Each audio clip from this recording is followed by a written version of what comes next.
Welcome back. आप सबका मेरे यूट्यूब चैनल पर बहुत बहुत स्वागत है। आज है 22 सितंबर 2023। आज के दिन राधा अष्टमी भी है और महालक्ष्मी व्रत का स्थापना दिवस भी है। महालक्ष्मी व्रत यह है भाद्रपद माह के शुक्ल पक्ष की अष्टमी से प्रारंभ होकर 16 दिनों तक किया जाता है और अश्विन माह की कृष्ण पक्ष की अष्टमी को यह व्रत समाप्त होता है। यह व्रत धन की देवी महालक्ष्मी को प्रसन्न करने के लिए और उनका आशीर्वाद प्राप्त करने के लिए किया जाता है। राधा अष्टमी से शुरू होकर यह व्रत 16 दिनों के बाद अश्विन माह में श्राद्ध पक्ष में आने वाली अष्टमी को समाप्त होता है। राधा अष्टमी को दुर्वा अष्टमी के नाम से भी जाना जाता है। इस दिन कुछ लोग घास की पूजा भी करते हैं। तो ये व्रत शुरू करते हैं। विधि और कथा। महालक्ष्मी व्रत के लिए अपने देहरी पूजन, घर का मंदिर की देहरी पूजन करें और फिर व्रत की विधि से व्रत स्टार्ट करें।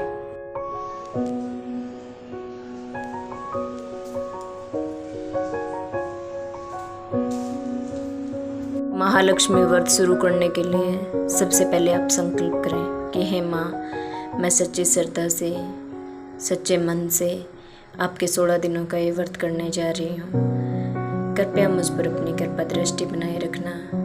मुझे आशीर्वाद देना कि मैं निर्विघ्न इस व्रत को पूर्ण कर सकूँ। महालक्ष्मी व्रत की स्थापना के लिए अष्टदल का कमल बनाने के लिए ये मैंने चावल रंगे हैं। ये हल्दी से, ये हरे और लाल, ये फूड कलर से और ये सिंदूर से। ये 3 तरह के चावल लिए मैंने। इनसे अब हम एक अष्टदल कमल बनाएंगे माँ लक्ष्मी के लिए। ये हमारा अष्टदल कमल बनकर तैयार हो गया। अब सबसे पहले हम इसका पूजन करेंगे धूप दीप से और माँ लक्ष्मी को ये हम समर्पित करेंगे। आज 16 धागे का व्रत है जिसकी स्थापना में मैंने ये बनाया है कमल दल। 16 धागे की व्रत की स्थापना में ये येलो कलर का हमें जो धागा चाहिए होता है, मैंने कच्चे सूत का धागा लिया है जिसे हल्दी से रंगा है। अब ये येलो कलर का धागा हमारा तैयार है। अब हम इसे यहाँ पूजा में समर्पित करेंगे। उसके बाद हम रोज़ाना अपने व्रत के हिसाब से एक एक दिन की इसमें गांठ लगाएंगे और फिर अंतिम दिन में इसे अपनी कलाई पे भी धारण कर सकते हैं, मंदिर में भी रख सकते हैं और जल में प्रवाहित भी कर सकते हैं। तो ये हमारा धागा पूजा सामग्री के लिए ये हल्दी, सुपारी, कपूर, कलावा, सिंदूर और दीपक और ये हमारा चोपड़ा जिसमें हल्दी, चंदन, वो सारी चीज़ें रखी हुई हैं। तो अब हम पूजा शुरू करते हैं माँ लक्ष्मी की। सबसे पहले हम महालक्ष्मी व्रत की पूजा शुरू करने के लिए सबसे पहले हम गणेश जी को तिलक करेंगे।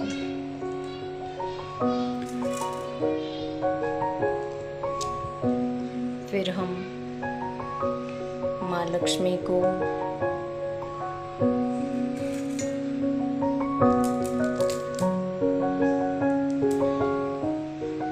फिर माँ सरस्वती को,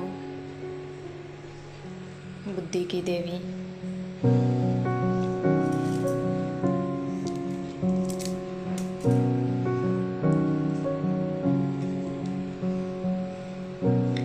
अष्टदल कमल को,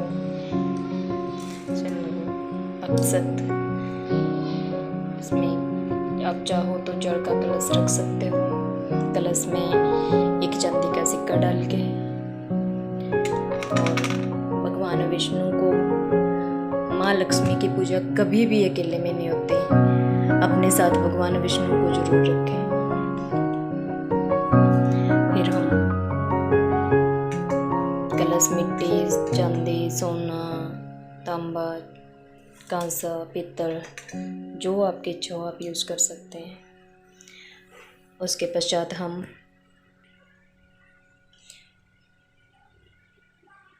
पश्चात हम दीप प्रज्वलित करेंगे।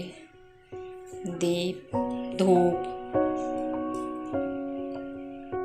कहते हैं भगवान विष्णु और माँ लक्ष्मी को धूप और दीप सर्वाधिक प्रिय हैं। आप पूजा में बहुत सारी सामग्री ना भी एकत्रित कर सकें तो आप सिर्फ धूप और दीप जलाकर भी माँ लक्ष्मी और भगवान विष्णु को प्रसन्न कर सकते हैं। उसके बाद हम माँ को ये 2 हल्दी की गांठ समर्पित करेंगे।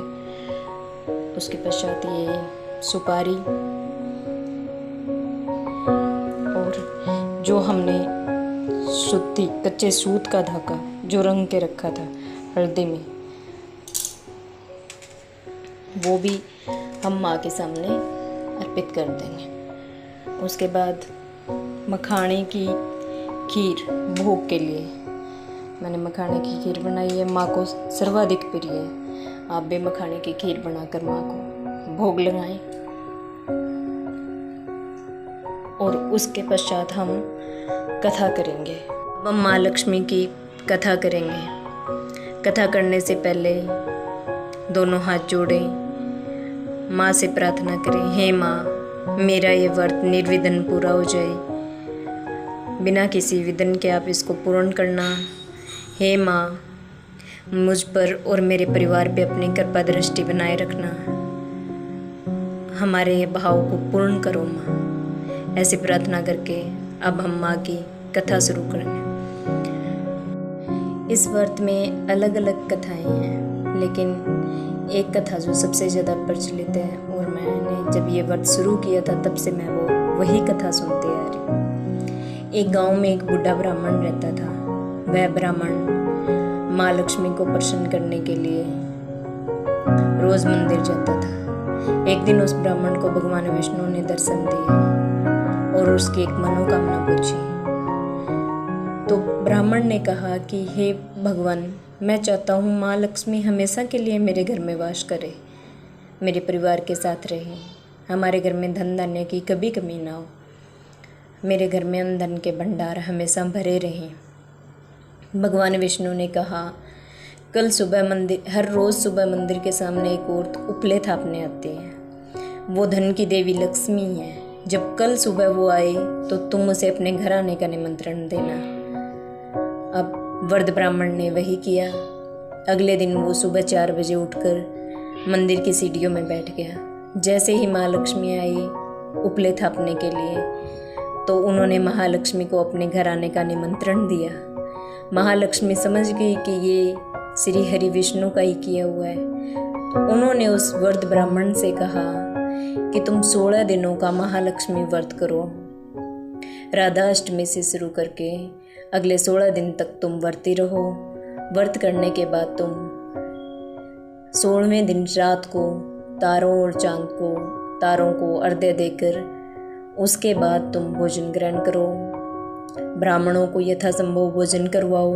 ब्राह्मण ब्राह्मणियों को उन्हें यथासंभव दान दो और फिर रात को उत्तर दिशा में मुँह करके मुझे पुकारना और मैं चली आऊँगी। ऐसा कहकर माँ लक्ष्मी अंतर ध्यान हो गई। उसके बाद वृद्ध ब्राह्मण ने वही किया। सबसे पहले वो महालक्ष्मी के व्रत शुरू किए।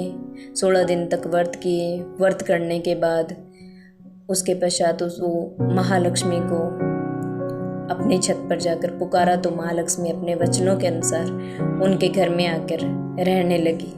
उनके घर में हमेशा के लिए धन धान्य की कमी दूर हो गई। तब से इस व्रत का प्रचलन है। कहते हैं जो भी 16 दिनों तक महालक्ष्मी का व्रत करता है, पूजन करता है, उनके मंत्र जाप करता है, उनकी कथा कहता है, मन में सारा दिन महालक्ष्मी से प्रार्थना करता है, उससे माँ लक्ष्मी जरूर प्रसन्न होती है। ये कथा पूर्ण करने के बाद अपनी इच्छा अनुसार कोई एक गणेश जी की कथा सुने। गणेश जी की कथा सुनने के बाद महालक्ष्मी की आरती करें। आरती करके प्रसाद ग्रहण करें और अगले 16 दिनों तक इसी तरह माँ की पूजा अर्चना करें, उनकी आरती करें, कथा सुने, कहें और 16वें दिन फिर बताई गई विधि के अनुसार उनका पूजन अर्चन करके और महालक्ष्मी को अपने घर आने के लिए आमंत्रित करें। महालक्ष्मी आपके घर, हमारे घर, हम सब के घर जरूर आएंगे।